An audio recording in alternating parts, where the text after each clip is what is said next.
My brother Dermot hadn't seen his GP for 20 years and he was single, but on the 1st of August 2016 he saw his GP with a breathing problem. He was sent to hospital for a trachea. Within 2 weeks he had an operation to remove his larynx and a tumour. Imagine the trauma. He had cancer. He wasn't able to speak, he wasn't able to swallow, he had to be fed through a tube in his stomach. He was inconsolable. He was sent home with a lifeline, the palliative care team. The speech therapist Fiona was a gem. She spent hours trying different methods to help Dermot speak. He was able to manage a few words, but that wasn't enough for Dermot. He wanted more. Fiona arrived with a communication aid. It talked, and this really lifted his spirits. Maria, the dietitian, she worked wonders with Dermot, spending time patiently coaxing him with all new methods of feeding.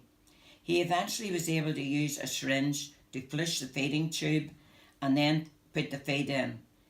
He wasn't an easy patient, but Maria never gave up. She finally built up his trust. Samantha had a great rapport with Dermot. He had a constant drip from his mouth which irritated him, but when Samantha came in, he scowled at her. But she knew his moods and she just smiled. When she was sorting his pain medication, she would have bantered with Dermot. Samantha was able to mellow Dermot. She was able to sort out his benefits and what he was entitled to. She had them fast forwarded as Dermot was terminally ill. As his health deteriorated, Maria got a bed in the hospice where he died.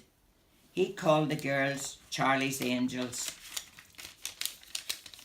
The palliative care team take the pressures off families who would struggle without them. I think we need more publicity on the work of the team, as their work is a vocation, it's not a job, and they are only a phone call away. My family will never be able to repay the team for the care and compassion they showed to Dermot and the pressure they took of us. So Betty, are there any moments that stand out to you in particular from when Dermot was unwell?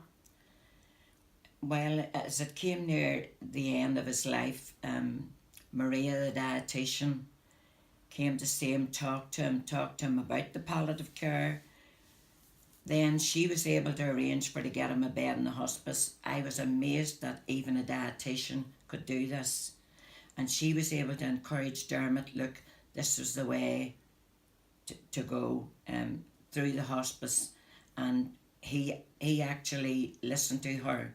So she did the job for us. She made Dermot, she actually had Dermot believing that was the way forward. He was better off having his pain managed for the last few days in the hospice.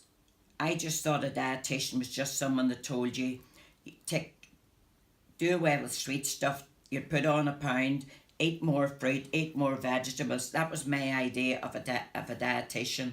But then whenever Maria came on the scene, I realised the work that she went through and the knowledge that she even expressed to us.